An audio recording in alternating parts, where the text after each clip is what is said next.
Dix Pour Cent, Call My Agent, 3-6, last episode in the third series, called Ask, because it's about the agency.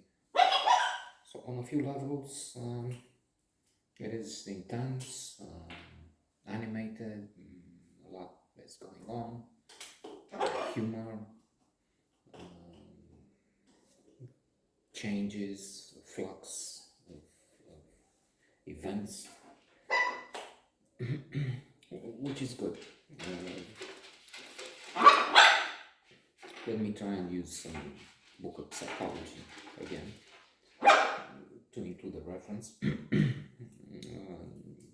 Incidentally, this is an effort to try and use books of psychology, quite a few of them classics, read, to try and see if there's a help in looking at some inspirational movies or just soap operas like this. I'm just being mean here. It doesn't seem to work.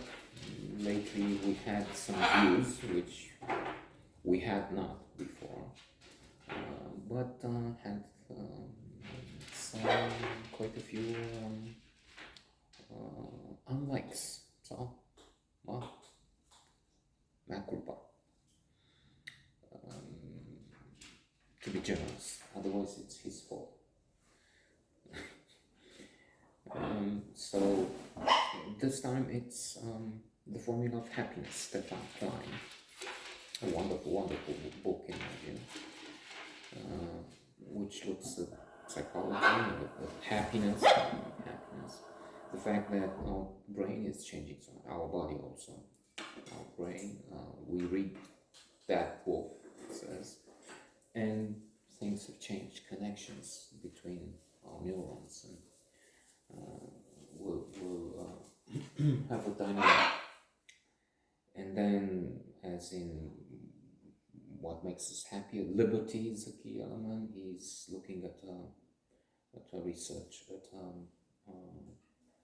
a case in Switzerland. In Switzerland, as we know, they have referendums on anything, and democracy in cantons in different regions, and people in regions where they have much more say in how to spend 100K, let's say, were happier than those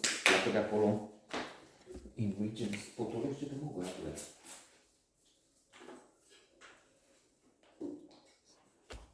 There's a bourgeois on the ground, and they go attack his nails or him. So that's what's going on. You don't see because of the table. So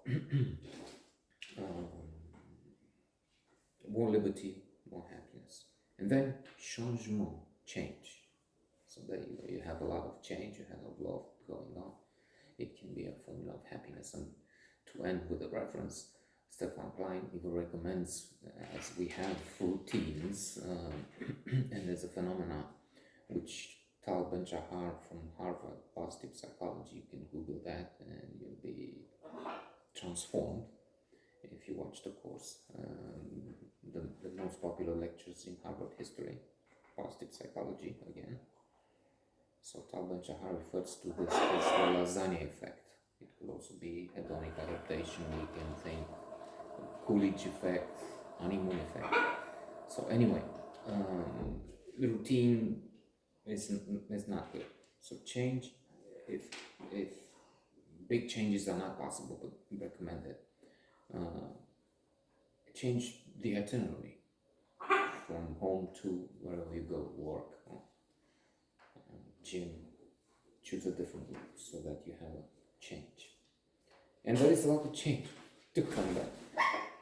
Alas, at one point I felt it's not working so well, as in, for instance, trying to get out of that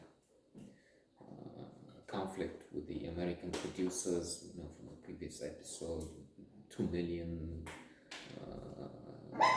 loss facing them because Isabelle Huppert was making another movie at the same time with the American one, and that was a breach of an exclusive contract. So looking at that, and the use of a double Isabelle Huppert with a fake contract, it gets emotional and you're touched a little bit because they savoir-faire, French savoir-faire, and intelligent minds, yeah, excellent actors, no doubt about it. But it feels a bit over the top, if not all the way bad, over the top. Matthias, then I felt sorry for him because cunning, Machiavellian, as we know him, he was trying to keep the agency together without Hisham, pushing him up with Andrea, with Gabrielle, Arlette, Camille, all together. Only he was pushing, he sent the papers to the Americans, he was pushing a crisis so that he would come and solve it and become the new patron. Let's not get into all this because it's, as I said, the plot in there felt too elaborate for this view somehow. And then I'm sorry if Matthias will end up on his back. Because, well, who knows, maybe I identify with him. I've been a schemer also. Vicious. Probably, yeah, sure. So, end of the series. Now, looking forward to the new one, fourth, which we will start probably this evening, I guess.